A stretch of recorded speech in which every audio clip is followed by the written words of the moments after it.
Hi, Nicole. Welcome to our Facebook Live. Hey, awesome to be here. Thanks, Brooke.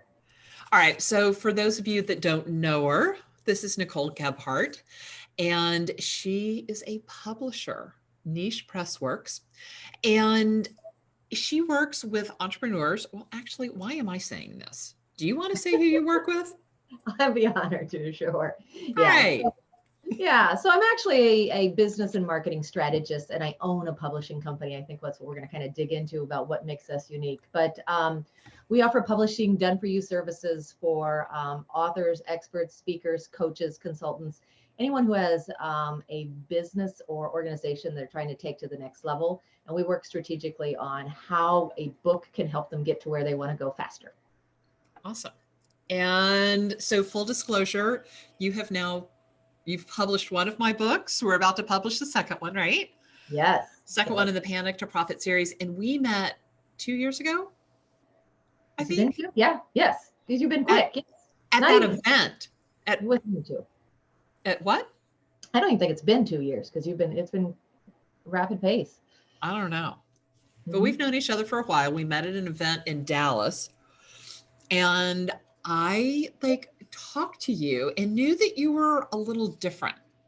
Right. And I'll kind of set you up to tell you why you're unique. But I think one of the things that really stuck with me the one of the first times we talked was that you said that most people who want to write a book think about it for a couple of years. Then they actually take some kind of action on it, and it takes about a year to write it. So by the time it gets to like actual out to the actual public, it's been 3 to 5 years, and you have as a person have grown, your business has grown, and it's kind of where you were, not where you are, and certainly not where you're going to be. And so I think it's so interesting. You really push when you talk to a new author, you really push about where are you and where are you going to make sure that you've got a book that'll last, right? Yeah. Yeah. Most people don't understand or appreciate just how big of a deal a good book is.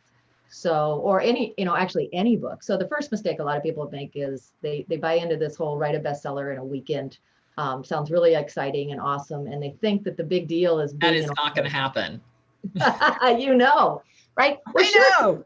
you can throw together, you can record something all day on Friday, have it transcribed overnight by somebody in the Philippines, and clean it up a little bit, and boom, publish it on Monday, and get 100 friends to buy a copy and be a best-selling author, right? And then you're running around with a best-selling author, and you've got 3 reviews of a book that honestly you're not quite proud of. And a lot of people come to me going, oh, yeah, I've already got a bestseller, and I dig into 2 or 3 questions, and they're like, oh yeah, well. I really hope that none of my ideal clients read the book, right? And so, I really hope that's one of the biggest things that we always say. We've got your back. We protect you from that kind of junk, because this is your brand and this is a legacy piece. Once you put your book on Amazon, even if you decide you don't want it out there anymore, Amazon leaves it there. And so if you're stuck with a 1-star review, you're stuck with it for the rest of your business, For the rest of eternity. the rest of eternity. Yeah. So Yeah, we and protect you from that. and I've got a book that there's nothing inherently wrong with actually my second book. Mm-hmm. I had a ghostwriter help me with it. And he took a 1 hour speech that I was giving at the time and turned it into a book. And like I said, there's nothing inherently wrong with it. It's just not my voice. Mm-hmm. I remember the first time I got it, it was talking about Star Wars and stereos. I'm like, that's not me. Yeah. I don't even know who these Star Wars characters are that you're talking about. So, it is, and I used that book, and I had that book, and that book actually got me a couple of clients, but it wasn't a book that I really wanted to shout from the rooftops about. Yeah, yeah, it wasn't. Yeah, well, and the thing, we need to get back to your original point, which is you don't want to outgrow it too. But the first thing is, this is the piece. You're dealing with CEOs and executives. You're dealing with high value experts, right? And when you lay a book in their hand, the other books on their shelves are New York Times bestsellers, right? And Yeah. so when you come to them and say, I'm a international best-selling author, which is what you are now, right? You need Yes. to lay in their hands something like this. This is a hard, I've got it flagged because I'm reading and working on some of the ideas in this book. It's a hardcover, really nice, legit, thick book. It's what your ideal client expects to see. So, but I think the other cool thing, back to your original point, is when we worked on it, you had this concept already of the 6 key numbers. Yeah. Right. But when you are writing a book, you have to think about, where am I headed? And are those the 6 key numbers? Like, do I really have this right? All right. And how do I assemble this concept in a way that makes sense to my ideal clients? And so when you're working with our team or somebody who's a strategist that's helping you look forward to where you're heading, then it is what we call kind of a stretch, right? You've got to really think about, how do I take this idea to the next level? Can I make it better? Can I make it clearer? Do I need a different concept? Has this been resonating? And so a book really forces you to get organized inside of your business. And that's if you're working with the right person. But if you go work with a traditional publisher, they're going to go, great, love your idea, let's get it published, and they're not worried about it. And don't you remember, we were about 8 months in, and I called you. I'm like, I think we need to scrap this and start over. And I think your eyes got a little big, and we got on the phone, and I'm like, all right, here's what I'm thinking. And it's exactly what you said. I used something that was much more, it was the same idea, but I used something that was much more in line with our business and how we help clients. It was much more based on our process. And so it made it a much stronger book. That's what I think is just the coolest thing. The same thing happened with, this author here in the other book that we're doing just here in the last few months. Same deal is, when you're writing a great book, it forces you to align your processes better, right? And so when the two happen together, when the book comes out, it instantly, you've got an asset that you can really run with now. For the next, like you said, you want an asset that's moving forward with you for 3 years, 2, 3, 5 years. But yeah. By the way, when you say an asset that's going to be with you for 2 years, it kind of makes me want to puke that I'm going to have to do this again in 2 years. Yeah. Well, only because your brand will be even further along, right? The rapid acceleration. Just look at where you have come in the last year, and the book was part of that. But COVID has been. There's just so many changes that you were asking important questions on book number 2 already about what shift should you make to the same version of a book that you wrote for law firms now for businesses. So that's what I think is just so exciting, because I get excited about the business and the processes and the strategies. And then, oh my gosh, we have this tangible asset now for you to put in a box and mail to your ideal client and have them experience receiving this from you. And we can go into all the fun stuff about that, but it's a game-changing opportunity with the right book. All right. So how do you know if you should write a book? And let's be clear. I think there are 2 different kinds of people that write. Well, I think there are probably 3 people that write books, right? There are I'm going to use them because he just died, John le Carre, who writes to have bestsellers, and their business model is write a book, go with a major publishing house, get the dollars behind it, hit the New York Times bestseller, and make money from it, right? Yeah. Then there are people like me. I need a book to give me, so I can stand up on a stage and say, I am an international best-selling author. I need a book that people can read to get to know me a little better.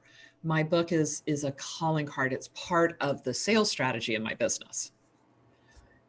And then, and you and I have talked about this, there's the third kind that thinks they're going to be John le Carre. But I mean, they're going to publish it and 5 of their friends are going to buy it, and that's it, right? Yeah. So how do you identify which kind of author you are? And how do you identify if this is the time to write a book or not? Great question. So really you go back to, what's the strategy behind the book? And so we're dealing with, I'm always dealing with that with people who come to me and they've even got a book written already and they just want my help to publish it. Or they've it's already on Amazon and it's not selling and they want to help me, they're asking, I need you to help me sell it. And it's like, at that point, all of the opportunities have been missed, really. I mean, 90% of the opportunities in your book are made in the planning stage and making sure you've got the right book. So when we approach it strategically, we identify 3 different types of books. And this is how you know which book is right for you based on where you are in your business. Okay. So the dream book that you're talking about is the signature book. It's the book everybody wants to write. Let's face it, most of us are not on a platform that we are writing New York Times bestsellers, but we can have 1,000 true fans and that they're anxious and willing to read our book, and that may be where we're at, right? But the signature book is the book that can take a small brand and put them on a national stage. Right? They can get you the media opportunities, they can get you the speaking engagements, the podcast interviews. But it's really that idea of who you are and what you're really about in a signature book. And in some cases, though, writing a signature book forces you to give away a large portion of your platform, right? So you're giving away gold in your books. You're explaining exactly what you do and how you do it. And so that's exactly when you look at Tony Robbins, you look at, anybody, Gino Wickman, like they are giving away gold. You have to have your business at a certain level to be able to understand that, okay, if I sell 5,000 books, or let's say 10,000 books, I have to be okay with the conversion ratio of only 300 of those may reach out and hire me, but I've made an impact on the rest of the 9,700. And that is what a signature book is really about, is the 2 impacts that you can make, right? So, someone told me something once that I thought was fascinating, and I have taken it to heart. And they said, save the best for first. Yeah. Give it away. People pay, they engage with you, not for the information, but they pay for the organization and the execution.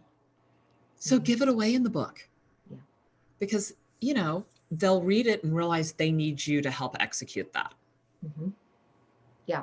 So, but some businesses aren't ready for that, right? Because as we talk about, there's a stretch, right? So when I'm working with a client on a book idea, I'm trying to anticipate, where are you headed with this brand? Where do I see you in 3 to 5 years? What are you wanting to achieve? Who's your ideal client there? I used to have my real estate license, and I was going to specialize in real estate marketing. And, everybody wants to start off selling the $2.5 million homes or the $5 million homes, but you start off with $150,000 homes, right? Yeah. Yeah.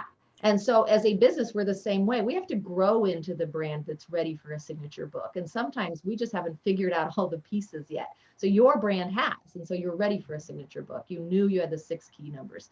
But a lot of clients aren't. So if you need clients first and foremost, then we like to start you with a perfect niche book, which is one of our strategy specials, where it's under 100 pages and it follows a very specific arc where we help people invest in whatever it is you're selling. So it follows a sales process to teach people who you are, what you do, and why you do it, and how you do it, so that they can make the decision to hire you and work with you at a deeper level. And so those perfect niche books are awesome conversion tools. They're under 100 pages because people can read them in one sitting. So that's the perfect book if you aren't quite ready. Like if your business isn't ready for the national stage, then we shift you to the perfect niche book. Or we've got clients that have national stages, but they want to rapidly expand. They've got a large list, they want more clients, and so we do the perfect niche book strategy because they are incredible at conversion. So the third book we do is what we call an inspirational gift book. And that's for people who maybe already have a signature book, but they want another one because they want that burst of media interest and influence. Or they're not ready to write their signature book because they haven't figured out that trademark like yours, the 6 key numbers. But for coaches and inspirational speakers, we do an inspirational gift book, which is, kind of works like a devotional or, a bathroom book, where it's snippets of ideas and stories and bites, right? It gives you the opportunity to become a best-selling author of a book that people want to buy. And when we do these, we look at selling them in quantity. So when you're an inspirational speaker and you're on stage with an inspirational gift book, you can say, look, but if you'd love the speech, buy 5 copies, 10 copies of my book and give them to your friends, right?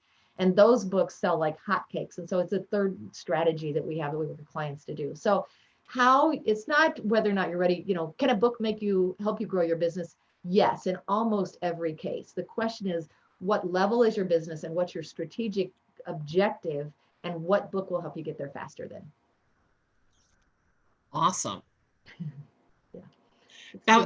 That's just a lot to digest, like, because you're talking about two things there, right? You're talking about your business and what is happening in your business right now and how it's set up and what it can handle. Plus, you're talking about the strategy Mhm.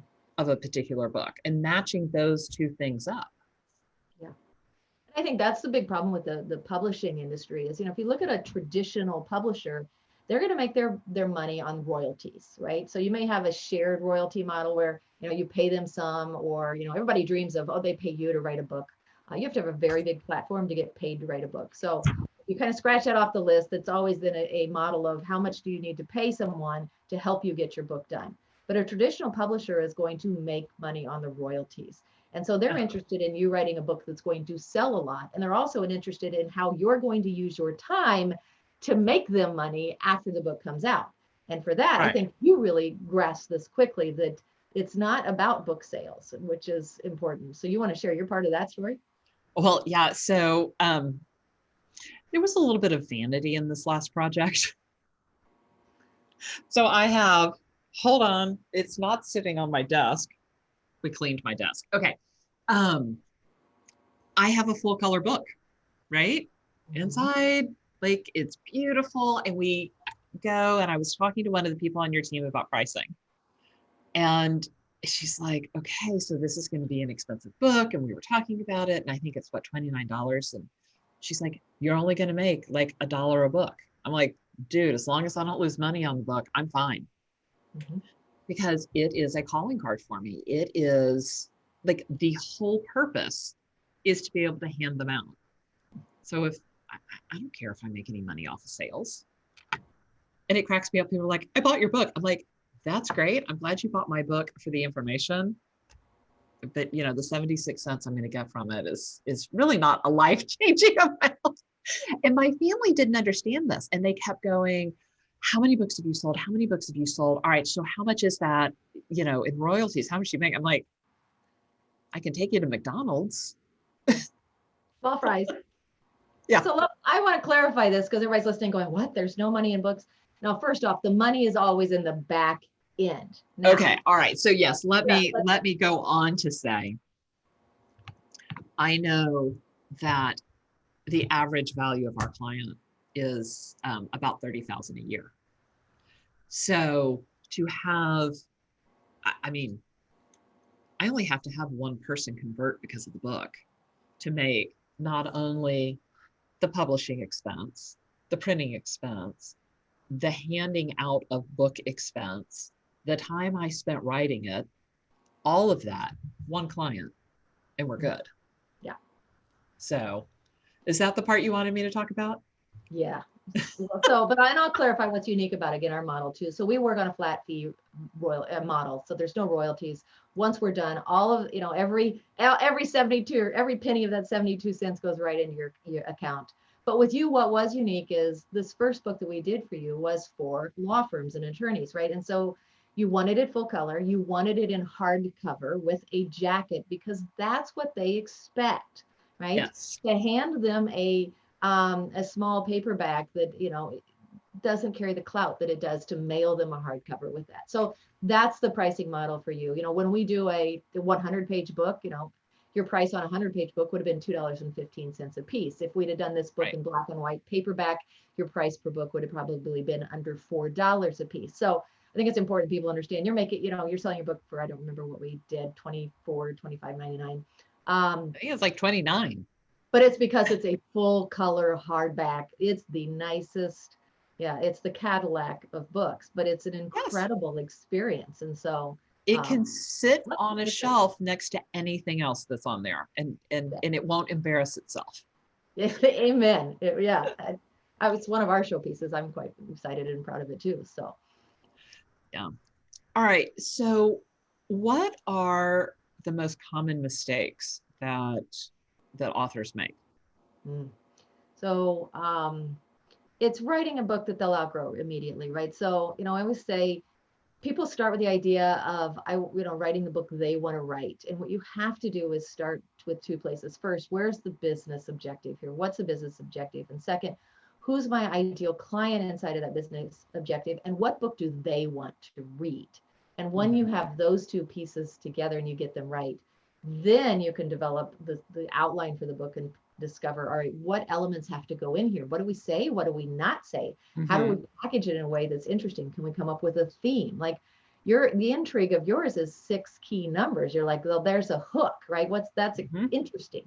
That's all you need. 6 key numbers make a 6-figure difference. Yeah. And aspirational titles, right, sell better than negative titles. And people come to me with just the weirdest book titles. And I'm like, people aren't sitting around going, I'm looking for a book about that, so people, here's the thing, what are mistakes that people make? It's that they are surrounded by people who just want to support and encourage them. And you need to be surrounded by people who've got your back.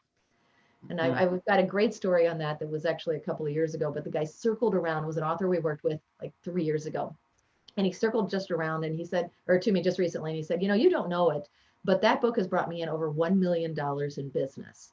And he shared the story again. He goes, I was really upset with you. When he came to me, he had already written the book. It was over 250 pages. And I read it and I had my editor read it. And we were both like, whoa, we've got to kind of start over here. Like, this is terrible. And he said, no, I've had 7 of my clients to trusted friends read it. They gave me feedback. I tweaked it and I gave it to you. And it's okay as is. And I really had to say, I've got your back here and we've got to rework this. And thankfully he listened, we gutted it. And that's the $1 million book for him. We cut out 1/3 of the book. I was going to say, how long did it end up being? We cut out about 1/3 of the book, but that's because the writing the ideas weren't really fully formed yet. Right. So again, he hadn't nailed down his processes, which is what I do with a client in the first stage. If we don't have that, we work on that. But I think the valuable lesson there was 7 of his peers had said, yes, good job, tweak this, but go with it. And then one of those 7 happened to be the person that referred him to me, and it was one of our authors. And so after he signed, she reached out to me and she said, oh, good, I'm so glad. Did you tell him to rewrite it? And she had signed off on it. Yeah, well, it's because people care and they love you. And so you're kind of in an echo. They want to support you. And want to support you. Nobody wants to tell you, you've got to start over. You can't put that in here. And that's my job. And so if I upset you along the process, usually what happens is there's always a point where the client gets mad at me and they go off, they huff and the puff, and then they come back and they go, dang it, you're right. And and we've got to take it out. I've seen people, we've taken out the weirdest things out of stories. It's like just one word can be a trigger point that can kill your book with 1/3 of your ideal clients. So you've got to have somebody who's got your back, and that's important. And strategically, I'm not talking about book sales. I'm talking about business deals, and that's important. Because really, all right, you're going to die. You may shoot me daggers over this. All right. About how many books do we think get published a year? And about how many hit the bestseller list? Like, we're talking New York Times. Yeah. That's interesting. So that I don't even know the data on that. So here's the deal. I do know. Amazon is publishing, has over 40 million books listed for sale. Amazon, 40 million. Right. So 40 million books. 40 million books. As of the beginning of last year, pre-COVID, they were anticipating 2 to 3 new books a minute. Right. So I think one of the big mistakes people make is they think, I'm going to put my book on Amazon and it's going to sell. The answer is no, it's not. It's going to sit at the bottom unless you are out there speaking all the time, which is why if you're working with somebody who's on a royalty model, they're going to want to dictate how you use their time or how you use your time to make them money, because they need the royalties. That was part of the deal. So in order to be able to sell a lot of books on Amazon, you need to have some good strategies in there. And it becomes kind of a part-time job. Now, there are some simple things we do. We do keyword strategies. We do category strategies, and we also do Amazon ad strategies. So we can effectively automate that. But on an ongoing basis, Brooke, I don't want to pull you from your job to chase book sales, right? My point was kind of like, you're not going to be a bestseller. You're not. What is that? Those are rare birds, and I really do believe that once you get on the bestseller list, it's easier to get on it again, Yeah. even if your book is worse than the first one. Um, but why are you buying the book? And are you buying the book to move your, I mean, why are you writing the book? Are you doing it to move your business forward? And to be really clear on that. Yeah. Yeah. So, we're not for everybody, like, so whenever we do an introductory call, we're always looking for, do you value the idea of the strategy, or are you wanting a vanity piece? There are publishers out there who will absolutely do any book you want to do, right? And if you've got the time and the desire and you want to try to push book sales and spend 20 hours a week in getting books to sell, then there are perfect publishers for that. Our niche is just really working with the business leader who's understands that it's an asset and it's a tool, and it's got to fit inside of a system to help them take the business to the next level. My dream is, that we get you publishing deals like that. We've got a client that we did her book 1 and book 2, and the strategy in book 1 helped us take book 2 to a whole new level. And then she got a publisher deal for book number 3. That is ideal. That's what we want to do. But, for her and her model, that makes sense. And for some of our clients, it doesn't. And for other of our clients, they really do have an idea and a business model. It makes sense for you to try to grow to the point that you're getting a USA Today bestseller list. Yeah. But boy, you better show up with a good book when you do. So you said a few minutes ago that authors come to you at one point and, they're mad and they stomp off. And in my case, with both of my books, it was that last minute, okay, I want to scrap everything and reorg it. Talk a little bit about the process, because you have an interesting process for how to write the book. And then talk about what happens. What does publishing a book look like with you? All right. So we're a bit of a process freak. So thanks, Eloise. I love talking process. The first thing we do is the planning stage. So that's where I work directly with you as my client. And so it's you and I in a lot of Zoom sessions where we're hashing out what is the business, what's happening in the business, where are the biggest opportunities, who's your ideal client, what's the ideas that are inside of their head right now, what do we need to shift, change, what language do we need to speak to them to help them make a decision they'll be glad they did. So, I think the cool thing is we work with people who are doing awesome stuff, and we want to help them change the world through their book and through their business. And so we really need to get clear on that. So that's where I am your strategic brain partner in that first phase. And so that can last anywhere from 4 to 8 weeks as we kind of hash all of that out. Once we understand the business purpose for the book, then we create the idea, the theme behind it, and the outline and a full detailed table of contents for the book. And that's when you're ready then to move into the writing phase. And so in the writing phase, we start to bring in other experts. So we work with a Hollywood storytelling coach, and we have a session with him now. So you learn how to tell a story that drives emotion, that helps people make an important decision. We may work with a mindset coach. So we brought in a mindset coach now, because one of the things we discovered was a lot of our authors weren't ready for the huge acceleration their business were about to have. And so we brought in a mindset coach, and you do at least 2 sessions with her. A lot of our clients are actually hiring her to help them through the rest of the process. But we've got to game you up and have you think bigger, because if you're thinking where you've been in the past, as you said earlier, right, you'll write a book to the client of the past. And you've got to be speaking to where you're headed and to your ideal clients to take you to the next level. And so the mindset. Well, and one of the books that I love by Marshall Goldsmith, What Got You Here Won't Get You There. Yes. Like, you've got to start to make that shift in your business. And while you're writing a book is a great time to do that. Yeah, it's fun. It stretches it out a little bit. I mean, you got to sign on to a project like this, you got to be all in. It's not like you want to sign on to this and 3 other things for the next 6 months, right? So, but we're going to work on all of it together, and that's a rare treat. So we then bring in your editors, and they're working with you to help you develop the idea. So we've got it. Wait. Can we go back? You haven't talked about the index cards. Oh, well, you want me to get all the juicy things. So yeah, Yes. well, it was fun, right? It was fun. So one of the things that we teach is this idea of manually sorting out the ideas. So you and I together developed the outline for the book. So we figured out, is it going to be a 3-part book? Is it going to be a 1-part book, right? What's the order of the content? And then I give you the 3x5 assignment. And why don't you want to explain, tell me about your experience on the 3x5 assignment. Okay, so it was 2 years ago. Mm-hmm.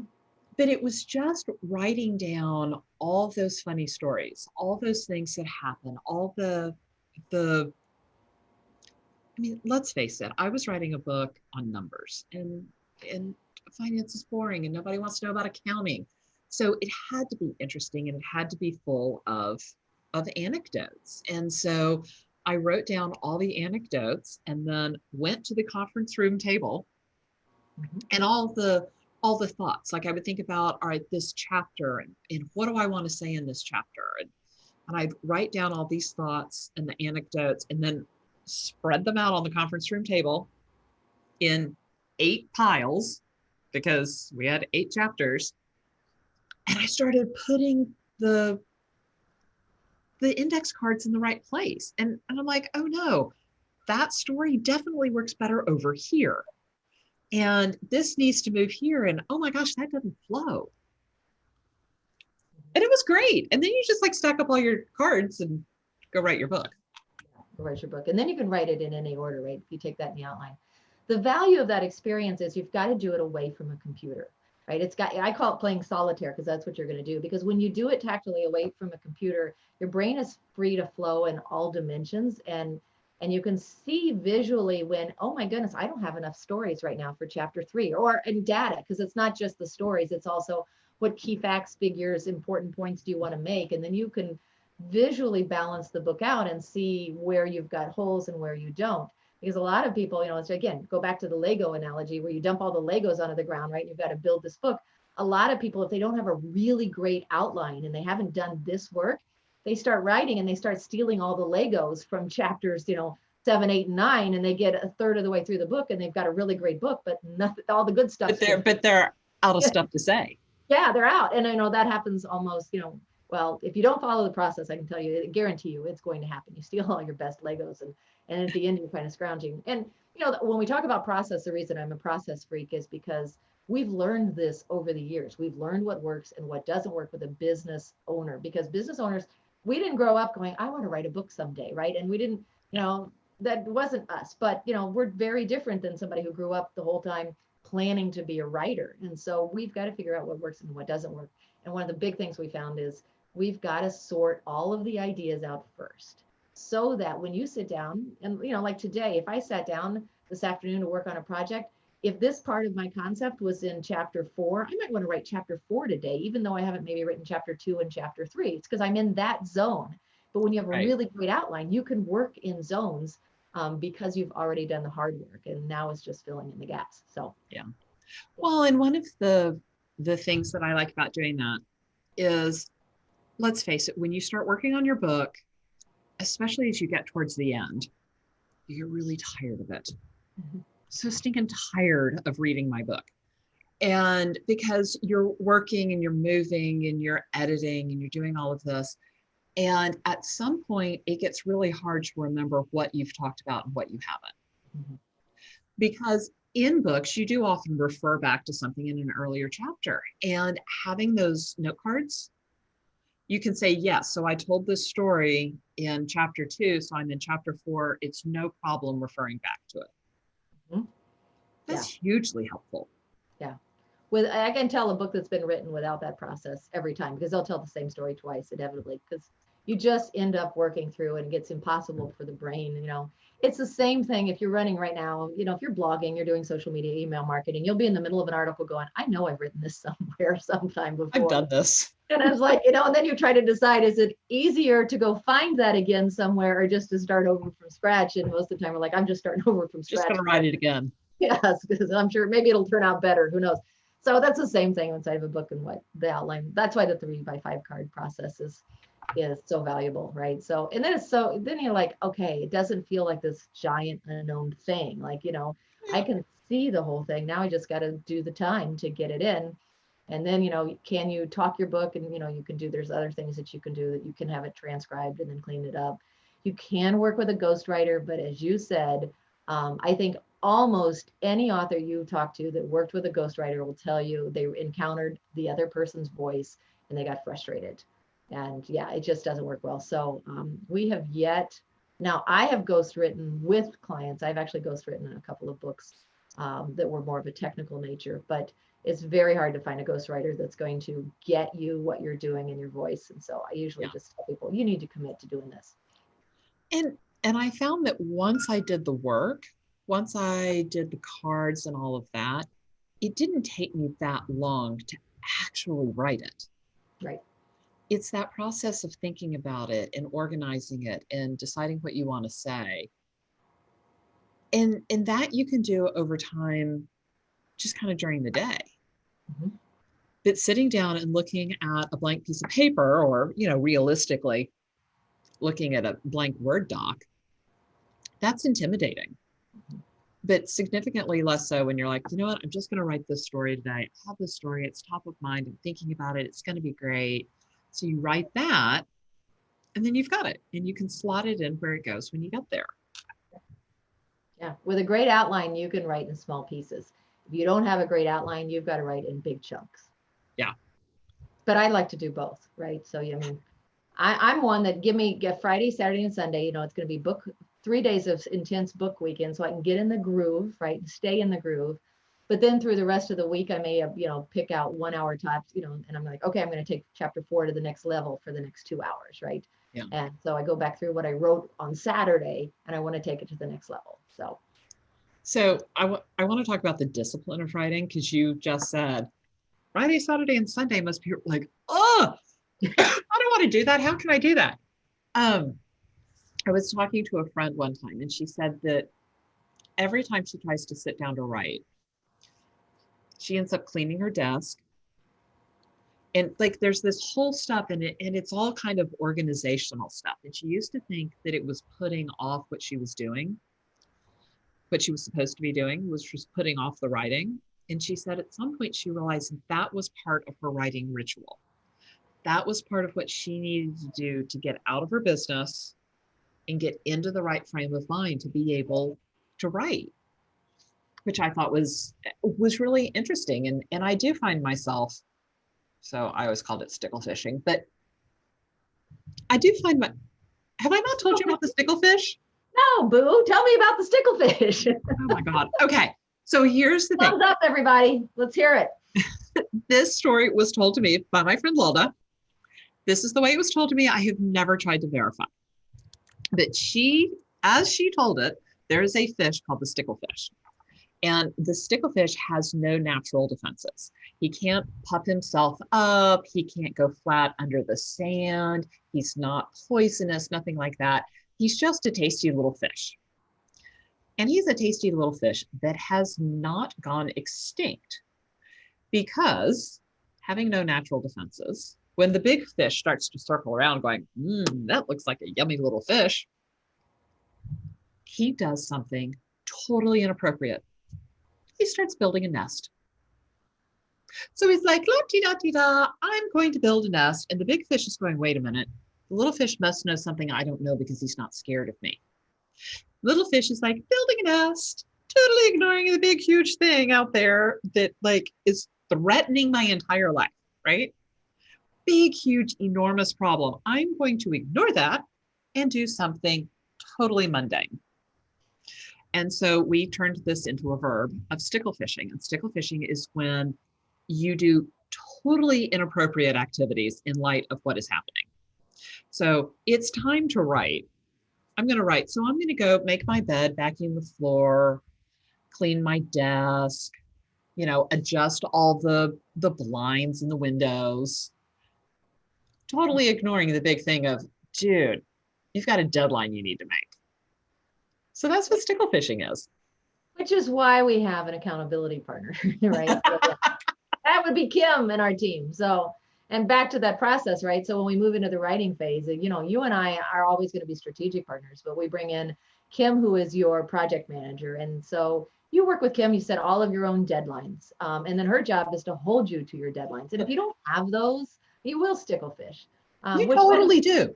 Like, yeah, you will. It's, yeah. So if you give me an inch, I'm going to take a mile, right? So we set the parameters, we set the deadlines. I kept blowing the deadlines with the first book. I'm surprised that Kim did not come after me. And I've been much better this time. That if you say it's due on the 10th, I'm going to turn it in at like 5 p.m. on the 10th.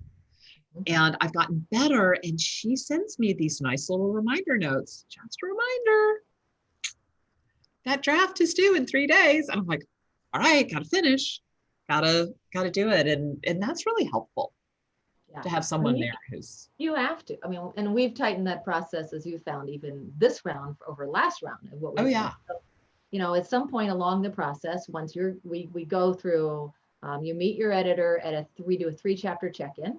Well, so first you're probably going to work with our storytelling coach and at your 2 chapters. I work with you for the first chapter. You work with our storytelling coach for 2-chapter check-in, and then you meet your final editor and they do a 3-chapter check-in with you. And at that point, then you're going to figure out what is your edit month, and you can set that date anytime you want in the next 7 to 8 months, and you can say, okay, I want April to be my edit month, and everybody knows the goal then, and we work, you know, towards that April deadline, and so that's really important. You sign a contract that says, yes, I'm buying that editor's time for the month of April, and the editor is holding that month for you, and so that is important accountability, and it's just part of our process again, because what we learned was if you know, we're happy to follow all of the goal dates for you. Like for this next book, we have a very big January goal date that we're working towards for you. So all of the deadlines before that are predetermined now. It's like, okay, if we want this here, all of this has to happen before Christmas, right? And so we just work backwards. And so, but you need that accountability. Otherwise, you know, who's going to hold you to it? And that's how a project that should have taken you 6 months takes, you know, 2, 3, 4 years. And nobody's got your back. And so when it does come out, you know, at some point you've gotten tired of it and you've like thrown it over the wall and said, just publish it. It just needs to go. All right. So let's talk about that edit month. Yeah. So I found that edit month. I'm going to tell you this. You're going to die. You're going to be like, why are you saying that? I found the edit month to be harder than writing the book. Mm-hmm. Yeah. Because I would print out I can't edit on a screen, right? So I figured out how to print my book on 8.5 by 11 pages, because my book's not 8.5 by 11, but I printed it out on 8.5 by 11, and I would go to Kinko's and get it, or FedEx now, and I'd get it spiral bound. And then I would sit and I would read the book over and over and over again, tightening it up and looking for things and listening to what the editors had said. Yep. So we've tightened that process even again still. So what's unique about you is book number 1 was done a year ago, right? Mm-hmm. And book number 2 is a variation of book number 1. So you didn't have to go through the full process for book number 2. I didn't. Really nice, right? So that's the advantage. And that's part of the strategy. It was always been book number 1, and then we create versions of it for different silos of your business. And we were talking yesterday, there may be 4 or 5 of these coming out, all serving very specific audiences, but easier to clone because we had a solid strategy and a vision for that from the beginning. So right, because we have it's like it's a series of books. It's like the, you know, Whatever for Dummies or Chicken Soup for the Soul. Yeah, it's the same concept, it's the same layout. You're just swapping out a little bit of the content. Mm-hmm. Yeah. So, and doable, but not a gimme, right? It was still sweat equity in there for you. Yeah, right? there's sweat equity.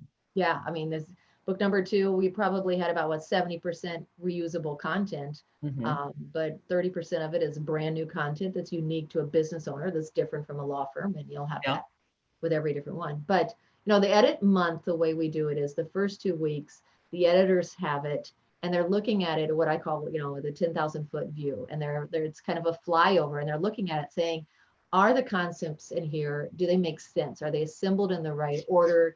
Are we missing important transitions? Are we opening any questions that we don't close the answer to?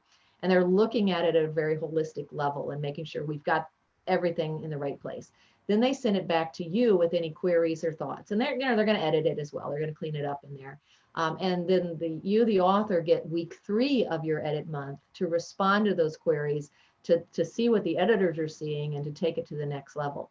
And then it goes back to the editors for the 4th week of the month. And that's where the editors are moving from the 10,000 foot view now down to the 5,000 foot view. And they're then now making sure that it's error free. They're taking anything that you added and they're integrating it into the book. And by the end of that 4th week, you know, that they've got it now, third week they've got it, but fourth week of the month. Now we've got a fully edited book. It comes back to you to, again, to accept or reject any changes. And then we can move into proofreading and on into some design from there. So that's why we've tightened up the process. But the really nice thing is now we've locked, we've created this opportunity for you and the editor to collaborate for a full month together. And both of you, they're able then to slot their work. Our editors love this because they know months in advance that they've got Brooke's book coming in, right? And so they can prepare. They get to know you at the 3-chapter check-in. You know, some of our authors also do a 6-chapter check-in. You do a 30-day pre-check. The editors have been working with you for months to get to this point. And so you guys know each other, trust each other. And then the process, though, in that month, I mean, really takes the book. Again, my goal is that the editors, when they're working with you, their goal is to take the book another level or to hire to support you even more. That's something that you say a lot. You say that an author comes to you with a book idea that's maybe like a C or even a D book, and you work with them and you move it up a grade level, and then it goes to the editors and the editors bump it up another notch. So if you show up with a D book or a D book idea, you're gonna publish a B book, which is great. I'm gonna publish an A book. Yeah, it's so much better than where you were, right? Yeah. I use the levels of freshman, sophomore, junior, right? So some of our business owners like you come to us, you're already at college level, right? And it's not your writing level, what I'm talking about, it's your business, like your expertise, your experience. Let's say you're at a sophomore level, but I'm looking at where you're headed, right? And so where you're headed is, okay, she can't publish a sophomore book, she'll outgrow it because she's already on the rise, right? So we want to publish a junior level book at a minimum, more like a senior level book for you, which is exactly what we've got. And so sometimes we have business owners that come to us, they're 3 years into their business. They haven't kind of figured it all out yet. Those of us who've been around the block for a long time know the business we had 3 years ago was nothing like what we've got now. And so we consider those, sometimes those are like freshman projects. And my goal is, if we got a freshman book coming in, I want them to be able to publish a junior level book. But it may be a high school junior, right? And freshman junior. So, but that's the goal. And so everybody on my team knows all of our jobs is to take your ideas and your concepts to the next level through their portion of the process. That's awesome. All right. So Nicole, if people want to get in touch with you, how do they find you? Yeah. Just go to our website, nichepressworks.com, and connect with us there. And you'll be able to apply and talk to me about working with us. Awesome. All right. Anything else you want to say? No, it's just been such fun to work with you, Brooke. And, you've been so open and receptive to the coaching and the strategy and the pain that, this process isn't really fun, but man, it's fun when you've got this book and like your business now is at the next level and you can start running with it. And you've got this incredible asset that no one can take away from you, right? And no one can take the international best-selling author away from you. So that's right. Congratulations. I got that. And I got to tell you, that whole international was because of you. Yeah. Kim actually helped you on that one. So yes. So, all right, Nicole, thank you so much. It was a pleasure having you. Thanks. You too. Take care. Bye, everybody. Bye, everybody.